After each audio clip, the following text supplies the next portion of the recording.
Bonjour à toutes et à tous, c'est Hermès, j'espère que vous allez bien, j'espère que vous avez apprécié la vidéo d'hier. Aujourd'hui, on va parler altcoin, un terme de recherche qui commence à tourner de plus en plus sur l'écosystème cryptographique. On en avait déjà parlé il y a une quinzaine de jours et peu pensent à le mettre en perspective. C'est très intéressant ce qu'on est en train de regarder, mais rappelez-vous, comment vous vous étiez positionné la première fois où vous avez acheté vos premiers crypto-monnaies. C'est ça qui est extrêmement intéressant et ce graphique-là, nulle part ailleurs vous le trouverez sur la YouTube-sphère francophone ou encore sur Twitter. Il y a que chez les rois que vous allez trouver ça. On remet les choses en perspective. On va parler un petit peu de mindset et de psychologie. On en parle maintenant.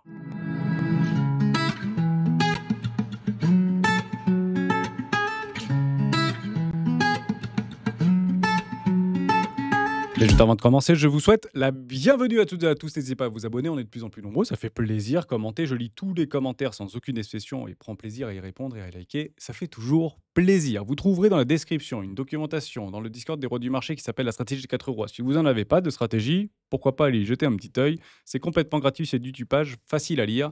N'hésitez pas à vous en inspirer, vous en imprégner pour vous aussi trouver votre propre style d'investissement. C'est elle qui gagne à la fin, la stratégie, que ce soit sur le court, moyen, long terme, voire très long terme. Moi, j'utilise depuis plusieurs années, que ce soit sur les marchés traditionnels comme cryptoactifs. Et vous savez quoi? Ça marche. Côté Bitcoin, on est toujours à l'aube éventuellement d'une explosion haussière. C'est la dernière résistance. Ça fait une semaine qu'on en parle. Oui, le but du jeu, c'est quand même d'essayer de prendre des profits sur des trendlines haussières. Vous savez, hein, si vous avez des plays que vous avez achetés aux alentours des 75-80 000 dollars, c'est ici clairement que vous êtes en train de pilonner en termes de vente limite sell ici sur Bitcoin. Si on vient à s'affranchir de cette trendline haussière, tout est OK dans le meilleur des mondes. Pour moi, c'est invalidation baissière. On part dans un blow-off top et on ira chercher des extensions complètement folles avec une accélération. C'est exactement ce qu'on cherche. On cherche ici des accélérations. Ceux qui jouent Bitcoin actuellement, je vous le dis, c'est périlleux. Beaucoup nous expliquent qu'on devrait prendre une correction. Et rassurez-vous, on finira par prendre une correction. Et si vous voulez un bon play pour choper une correction, c'est le premier arrêt de tout le précédent mouvement. Maintenant, on est toujours coincé entre ces deux trendlines haussières. Plutôt positif, tant qu'on fait de nouveaux all-time high, jusqu'à preuve du contraire, c'est pas baissier, c'est plutôt haussier. Et si jamais on venait à dégrader, à ce moment-là, prenez votre Fibonacci et allez taper le premier arrêt. Je vais vous le montrer juste ici. Est-ce que j'ai une petite charte un peu plus jolie? Non, je n'ai pas de charte jolie, mais on peut le prendre éventuellement. Donc le meilleur play dans une trendline haussière pour aller chercher Bitcoin et pour pouvoir éventuellement jouer un swing long, c'est ici aux alentours des 82 000 dollars. Ça fait mal, c'est compliqué, c'est oui, mais c'est comme ça. En fait, c'est pas compliqué. Les bears vont viser le premier arrêt, les bulls pour pouvoir éventuellement swing long ce Bitcoin dans une forme de conglomérat d'actions simultanées d'acheteurs à forte capacité et à forte détermination. C'est toujours le premier arrêt, ici premier arrêt, ici premier arrêt, ici premier arrêt. On finira par aller chercher le premier arrêt, quelle que soit l'action de prix de Bitcoin à ce moment-là. Donc, qu'est-ce qu'on fait maintenant? Est-ce qu'on attend? Bitcoin, je vous le dis en toute franchise, c'est pas le meilleur candidat pour faire de jolies petites performances au coefficient multiplicateur. Vous avez Ethereum, il est parti, et il n'y en a pas un, en tant que retail, majoritairement parlant, sont assis dessus. En fait, on est complètement à côté. Et ce qui est très drôle sur ce marché, depuis 2022, donc novembre 2022, tous les tokens qui ont explosé, c'est clairement là où on n'était pas positionné. On va commencer par Bitcoin. On a tous joué contre Bitcoin. On voulait le surperformer.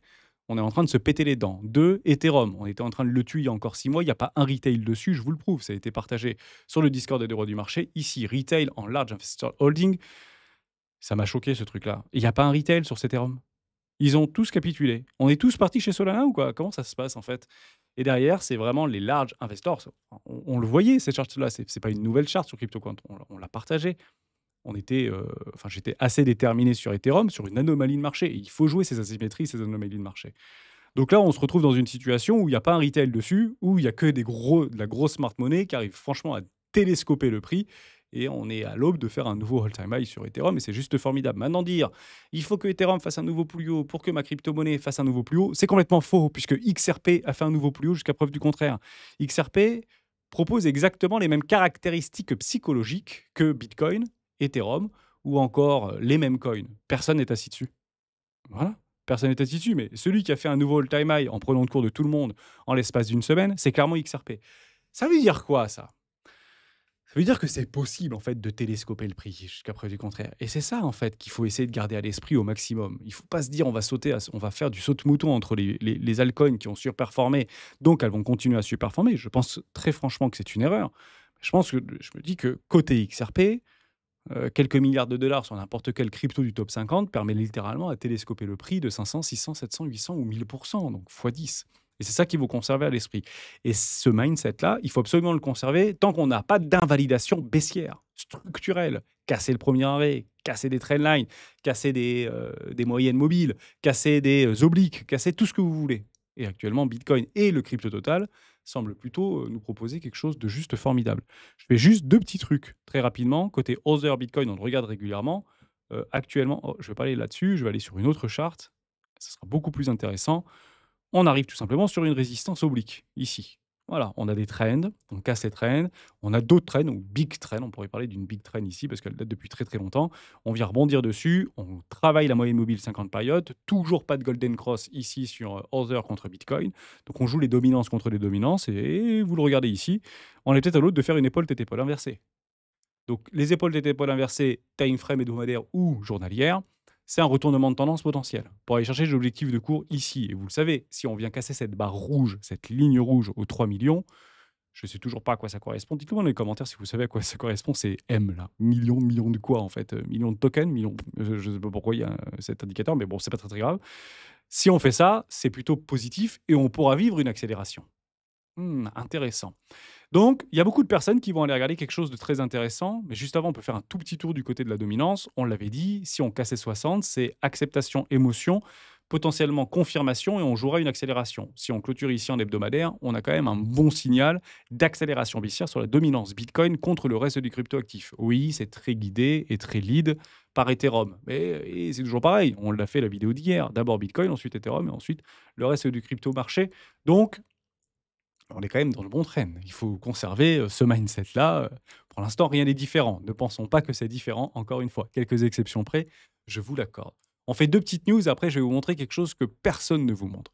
La première, c'est celle-ci. Stripe construit un secret Tempo avec une blockchain orientée paiement et stablecoin. J'ai envie que ça échoue. Bon sang, qu'est-ce qu'elles ont, ces entreprises privées, à vouloir créer leur propre blockchain contrôlée, centralisée, sans un soupçon de décentralisation? Il faut que ces prototypes échouent littéralement. Alors, il y a quand même des grandes chances que ça échoue. Je vais vous expliquer pourquoi.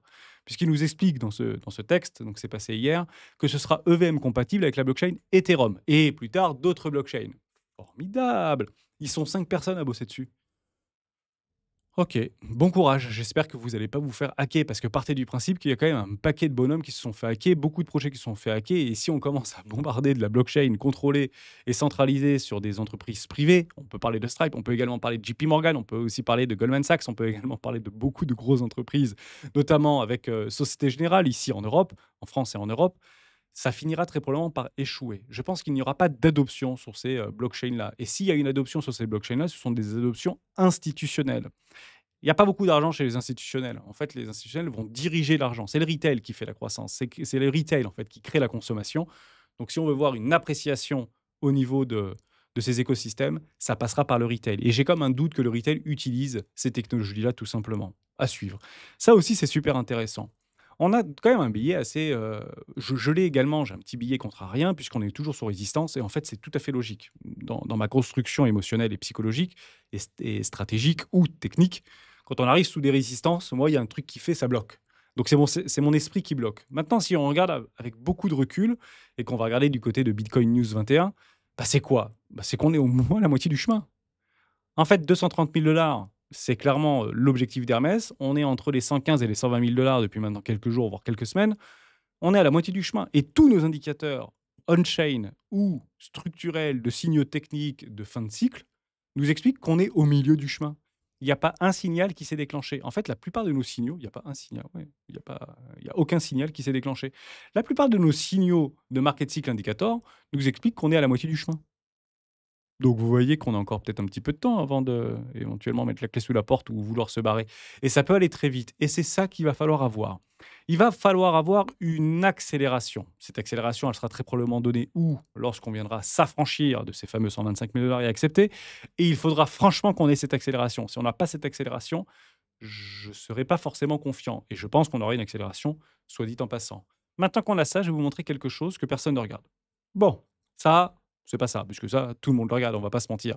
Altcoins. Waouh! Nouveau latte sur altcoins. C'est incroyable. Alt saison, c'est garanti. Je vais vous expliquer quelque chose de fondamental. En fait, le mot altcoin est un nouveau mot dans le jargon de la population. En fait, on parlait jamais d'alcool en 2021. On parlait peu d'alcool en fait en février 2025 ou en novembre 2024. En fait, le mot altcoin est quelque chose qui vient d'arriver, puisqu'on commence de plus en plus à se diriger vers cette promesse de Alcezone. Et qui dit Alcezone dit altcoin qui performe ou qui surperforme. Donc on va essayer de le mettre en perspective. C'est très bien ce qu'on est en train d'observer, mais ça ne veut pas dire que le retail arrive. Je vais vous expliquer pourquoi. Vous avez quelque chose juste à côté. Ce qui nous intéresse le plus, c'est aussi quelque chose que vous allez retrouver, buy altcoin, buy Bitcoin, buy Ethereum, buy Memcoin. Et on voit qu'il y a une forte pondération avec Bitcoin et Ethereum. Oui, ça se voit dans le prix. Et vous comprenez bien que ici, au niveau de altcoin et Memcoin, on est encore en retard, si vous voulez. On n'a même pas du tout décollé, en réalité. OK. Maintenant que vous avez ça, ça, ce sont des termes de recherche qui sont très importants sur Google. Il faut googliser absolument ces termes de recherche. Le terme altcoin, en fait, on s'en fout complètement, puisque c'est viral, c'est tendanciel. Donc on s'en fiche en réalité. Non, ce qui nous intéresse, c'est encore autre chose. Ce sont les recherches sur YouTube. Personne ne le regarde ça. Et quand vous regardez les recherches sur YouTube, et posez-vous cette question, quand vous avez approché l'écosystème cryptographique avec tous vos billets que vous aviez psychologiques, parce que c'est quoi les billets qu'on avait avant d'avoir la possibilité d'acheter notre première crypto-monnaie? Bah, c'est qu'on avait un cercle d'appartenance qui nous expliquait que la crypto, le bitcoin, c'était pour le blanchiment d'argent, c'était pour financer le terrorisme, c'était pour les terroristes, c'était pour les gangsters, c'était pour le trafic de drogue. Vrai ou faux? C'est ça la vérité. Donc, de façon logique, la masse, la nouvelle majorité, va généralement chercher à dégommer ces billets contrariens, à essayer de se rassurer. Et la meilleure façon de se rassurer, c'est d'aller sur YouTube et aller écouter les rois du Bitcoin. Je vous le dis franchement, alors, je rigole pour les rois du Bitcoin, mais vous allez en fait vous renseigner, savoir si vous n'êtes pas tout seul en fait dans votre délire. Vous allez essayer d'apprendre comment on fait pour acheter, comment on fait pour transférer, comment on fait pour quelle est la crypto qui est à la mode. Et vous n'allez pas forcément utiliser ChatGPT. On va être tout à fait d'accord. Vous allez essayer d'aller rechercher de l'information chez les sachants. Et les sachants, qu'ils sachent ou qu'ils sachent pas, soit dit en passant, vous allez plutôt les trouver sur YouTube. Et là, c'est calme plat. Donc, de dire que les termes de recherche commencent à s'intensifier, oui, c'est bien, mais ce basculement d'un billet baissier qu'on a actuellement pour dire le retail arrive et va se faire juger, il n'est pas encore là, il n'a pas encore acheté. En tout cas, dans sa majorité. C'est clairement ce terme de recherche qu'il faut regarder, des buys dans la recherche YouTube. Je vous le dis franchement. Et c'est systématiquement ça qui s'était passé. Les accélérations se sont systématiquement faites dans les recherches YouTube. Vous avez exactement la même parabole ici. Dans juste altcoin, Bitcoin, Ethereum en termes de recherche. Oui, il y a une ascension. Oui, il y a des structures et c'est plutôt positif. Maintenant, si vous regardez du côté des recherches YouTube, bah, on est un peu tout seul dans notre monde, quoi. Le seul truc qui est en légère croissance, c'est Ethereum sur les recherches YouTube. Donc je vais mettre, dans la vignette, Ethereum va exploser. Ce sera peut-être pas vrai, mais ça va exploser, pourquoi pas? Parce que c'est ça, en fait, qu'on va essayer de trouver comme axe de réflexion pour essayer d'annihiler tout billet de psychologique. Voilà ce qu'on a à se mettre sous la dent. Donc oui, je pense qu'on est dans une bonne traîne.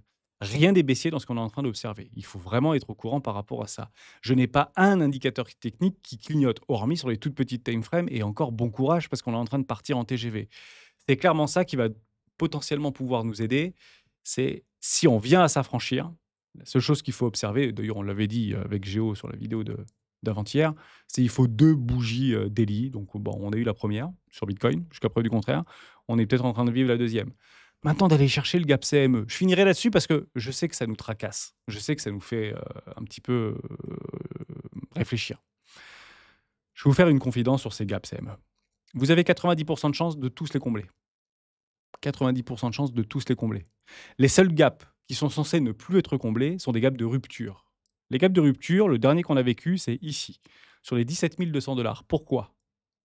Parce que c'est clairement le gap qui nous a validé le retournement de tendance long terme en novembre 2022, décembre 2022, décembre 2022, janvier 2023. C'est très exactement celui-ci qui n'est censé ne plus être comblé. Ça veut dire quoi? Tous les autres sont censés être comblés, et ce jusqu'aux 21 000 $. Ah non, Hermès, tu dis n'importe quoi, etc. Oui, jusqu'au prochain gap de rupture. C'est ça qu'on va essayer de jouer. Donc se poser la question, est-ce que Bitcoin va venir combler le gap de 218 000 $? Ah oui, je peux vous garantir qu'il viendra le combler. 99,9% de chance. Est-ce que vous pensez que Bitcoin va combler celui de 95 000 $? Ouais, 99,2% de chance. Est-ce que vous pensez que celui, celui des 60 000 $? Ouais, 98,1% de chance. Et plus on va s'éloigner de l'action de prix, plus ce pourcentage tombera à 90%. Jusqu'à ce que finalement, il ne soit pas comblé, puisque 90% des cas, ils ne sont pas comblés. Ce sont ça, les gaps CME. C'est la raison pour laquelle je reviens sur mon petit FIBO.